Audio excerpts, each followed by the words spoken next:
Kita tahu hampir 3 tahun pandemi, kita bersyukur bisa kita lewati dengan baik.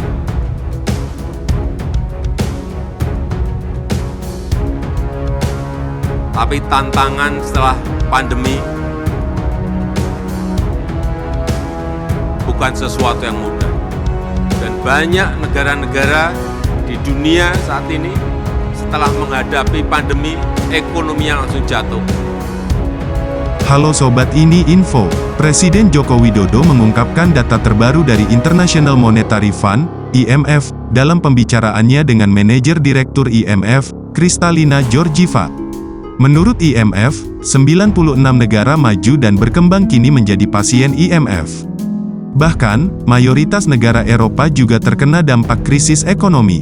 Presiden Widodo bertanya berapa banyak negara yang menjadi pasien IMF, dan terkejut mengetahui bahwa hampir setengah negara di dunia menjadi pasien IMF. Namun, yang mengejutkan adalah Indonesia tidak termasuk dalam 96 negara yang berpotensi mengalami krisis ekonomi.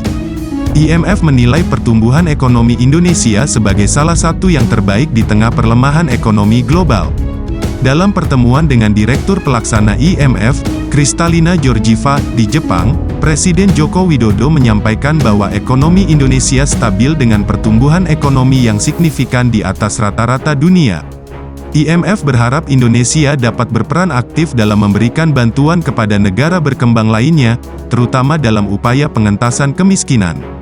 Direktur Pelaksana IMF juga menyoroti peran penting Indonesia di tengah banyak tantangan global saat ini, dan Indonesia dianggap mampu menjalin hubungan dengan semua pihak. Meskipun situasi ekonomi dunia penuh ketidakpastian, Presiden Jokowi meminta semua pihak untuk meningkatkan kewaspadaan dan bersiap menghadapi tantangan yang semakin sulit. Dia mengingatkan bahwa inflasi telah naik, terutama setelah pandemi COVID-19, dan beberapa negara masih mengalami kesulitan ekonomi.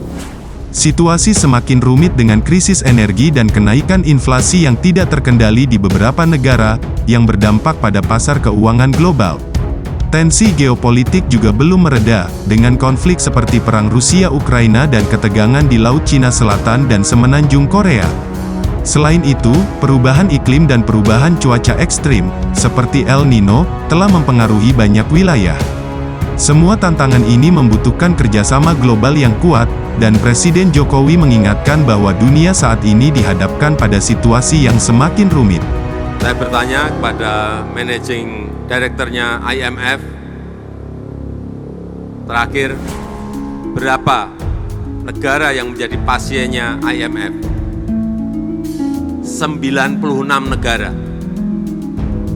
Hampir separuh negara di dunia sekarang ini menjadi pasiennya IMF. Artinya, sekali lagi, tantangan dunia saat ini semakin tidak mudah. Krisis ekonomi bisa ngatasi pandeminya, tapi nggak bisa ngatasi ekonominya. Krisis pangan bisa ngatasi pandeminya, tapi pangan harganya di banyak negara naik lebih dari 50%, ada yang lebih dari 100%. Krisis energi di beberapa negara di Uni Eropa, gas,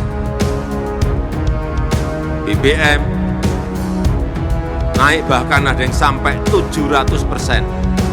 Kita kalau dinaikkan bensin 10% saja, mahasiswa demonya 2 bulan.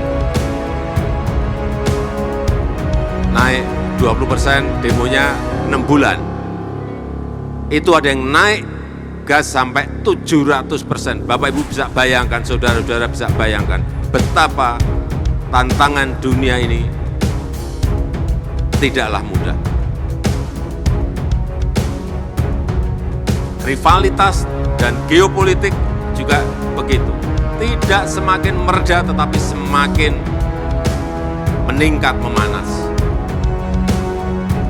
Bukan hanya di kawasan di barat, perang Rusia dan Ukraina, tetapi juga dekat kita juga mulai memanas. Sobat Ini Info, bagaimana pendapat kalian, tulis di kolom komentar ya. Jangan lupa like, share dan subscribe agar sobat lainnya gak ketinggalan info update lainnya.